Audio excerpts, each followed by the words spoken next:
Cancer is wrongly linked to the fact that if someone gets this disease, it will mean imminent death. When I hear that someone has a tumor or cancer, I panic.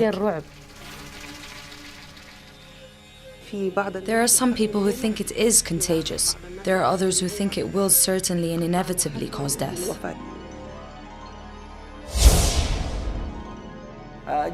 Psychologically and socially speaking, the word cancer is directly linked to death.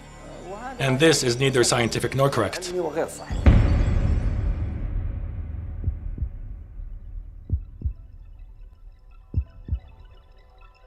The misconception about cancer is highly emphasized, especially amongst women, by the fact of the high mortality rate in breast cancer patients.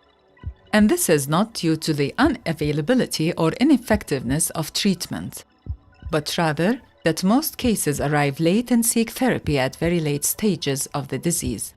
And the records show that 70% of breast cancer cases in the Kingdom of Saudi Arabia are diagnosed at advanced stages. Cancer leads to death when discovered late. The cases will be badly developed then. And this is why we call on women for early checkups.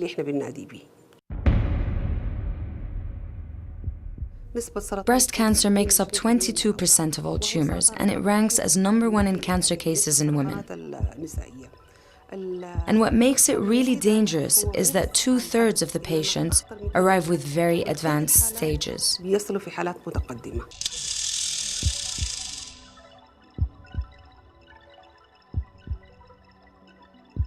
One of the most concerning facts the records reveal in the kingdom is the number of young Saudi women ill with breast cancer, which falls 5 times higher than in other advanced countries, calling for great concern and grief amongst Saudi medical and health bodies. Today I'm your mirror, okay? First, I want you to sit. Breast examination is a highly sensitive issue in many conservative societies, where women and guardians alike would refuse an early mammogram if conducted by a male physician, keeping in mind that female radiologists are a rarity, even on a worldwide scale. And it is here that a religious misconception occurs which allows for this test to be conducted by a male physician due to the unavailability of a female doctor. Unfortunately, when we tell people that a mammogram should be conducted annually, women say that they do not feel any pain that necessitates a mammogram. My reply to this is that it's called malignant tumors, and it develops with no initial apparent symptoms. Some people may also say that a mammogram increases the chances for breast cancer. I state here that the countries where women take annual mammograms saw a huge drop in breast cancer fatalities, reaching as low as 46% in Sweden and about 23% in the United States of America. So how can people say that mammograms cause cancer? This is totally untrue propaganda. I felt some pain in my breast, so I went back and examined myself, and I felt there was a round mass moving under my palm. And it was moving where my fingers moved. I guess I was examining my breast by pressing with my hand.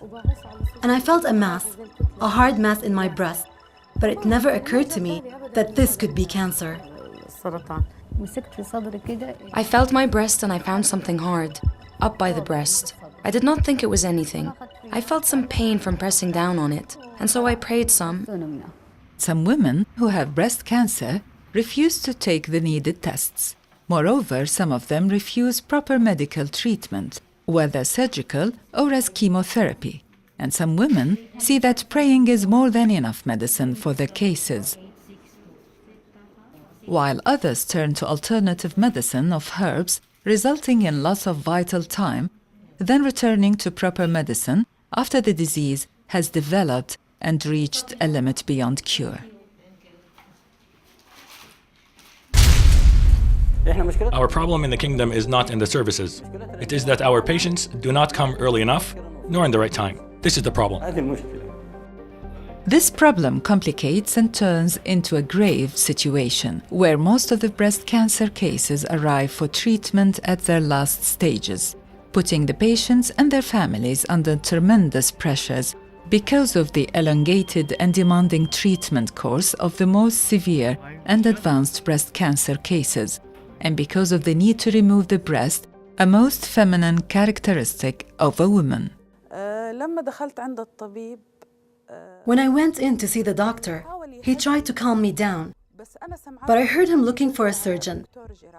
And if a surgeon is needed, then removal is considered.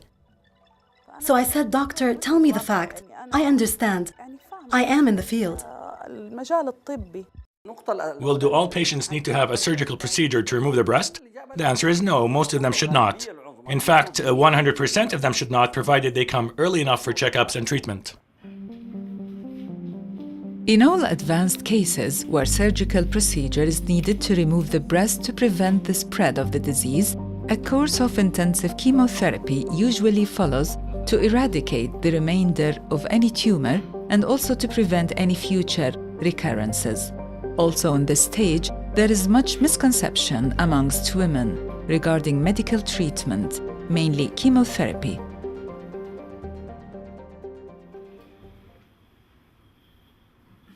It seems what is previously known about the side effects of chemotherapy of hair loss and severe nausea as the chief reason for women to refuse the chemotherapy.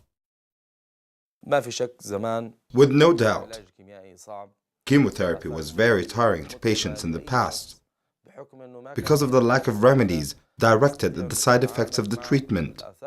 These side effects are serious and do affect the patient's lifestyle, which mainly are nausea and vomiting. Nowadays, these advanced remedies are used very effectively, and the symptoms of the side effects have been reduced by up to 90%. Chemotherapy, which is generally linked to cancer treatment and to breast cancer treatment in particular, represents a threat of losing the hair, which is yet another feminine characteristic of a woman. Using hormones is another weapon in the treatment of breast cancer.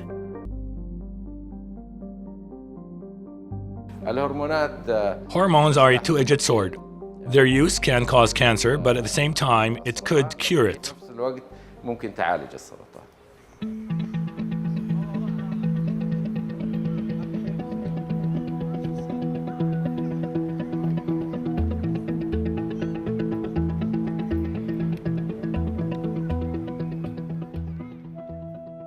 Here, at the King Abdulaziz University Hospital, some of the best medical services for cancer surgery are provided, and for the treatment of breast cancer in particular. Medical treatment at the university hospital is very advanced and diverse. Praise be to Allah. Including surgical procedures, the hospital also takes charge in spreading awareness regarding breast cancer diagnosis, prevention, and treatment amongst women all over the country. A husband must feel with his wife, stand by her, encourage her, support her, and boost her morale, not run away or abandon her. If her breast is removed or she is dismembered for any reason, it is not the end of the world. On the contrary, the husband should steadfastly stand by her side, give his utmost support morally, financially, and others. We do not want the woman to wait until she feels the mass in her breast. We want her to take a mammogram regularly to discover any irregularities before they become apparent.